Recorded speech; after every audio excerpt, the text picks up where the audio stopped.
11 kali baku tembak, 3 markas zona hitam OPM hancur, Kopassus Brimob blokade pergerakan SEBBI CS.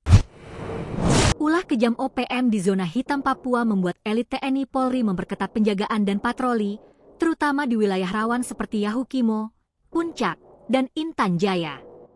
Tercatat terjadi 11 kali baku tembak di 3 wilayah tersebut.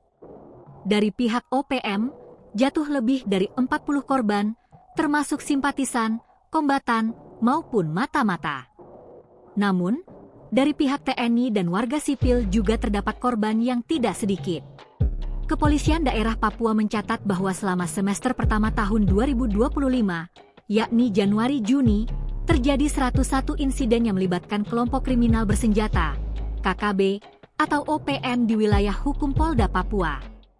Selama semester pertama 2025 ini kami catat ada 101 insiden yang terjadi di Papua akibat aksi KKB, ungkap Kapolda Papua, Inspektur Jenderal Polisi Patrige Rudolf Renwarin, dalam keterangan tertulis yang dikutip Kamis, 3 Juli 2025. Menurut Patrige, aksi bersenjata oleh KKB selama Januari hingga Juni 2025 mengakibatkan puluhan warga sipil dan aparat penegak hukum, baik dari TNI maupun Polri, menjadi korban.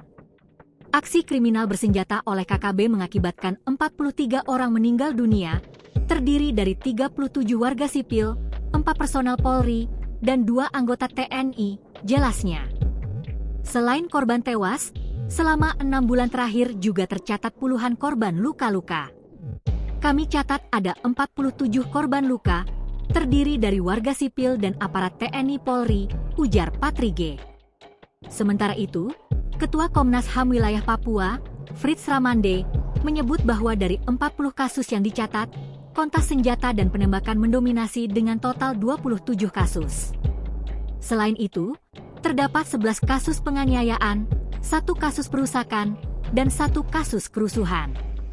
Komnas HAM Papua juga mencatat bahwa Yahukimo, Papua Pegunungan, menjadi wilayah dengan jumlah kasus tertinggi, yaitu 8 kasus. Disusul Intan Jaya, Papua Tengah, dengan 7 kasus, dan Kota Jayapura 5 kasus. Juru bicara OPM, Sebbi Sambom, mengatakan bahwa TNI melakukan operasi militer di Kabupaten Puncak, Yahukimo, dan Intan Jaya. Ia menerima laporan dari Mayor Numbuk Telenggen dan menuduh TNI menggunakan granat, bom, serta menerbangkan drone untuk melacak markas OPM. Menurut laporan yang kami terima, aparat militer menembak warga sipil bernama Otius Kogoya, 40, hingga mengalami luka berat.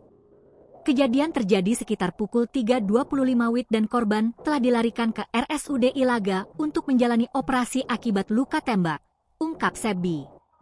Ia menyebut aparat militer diduga memasuki wilayah Kampung Pinapa melalui jalur distrik Gome, Bandara Aminggaru, dan Kogago, lalu melakukan operasi ke sejumlah kampung.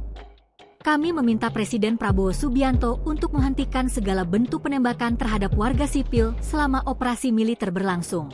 Jika memang ingin berperang, silakan lakukan secara terbuka melawan TPNPB, bukan menyasar permukiman warga sipil secara tiba-tiba, tegasnya.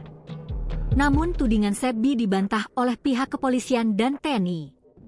Mereka menyebut Sebbi terus menyebar propaganda dan menuduh TNI menyerang warga sipil.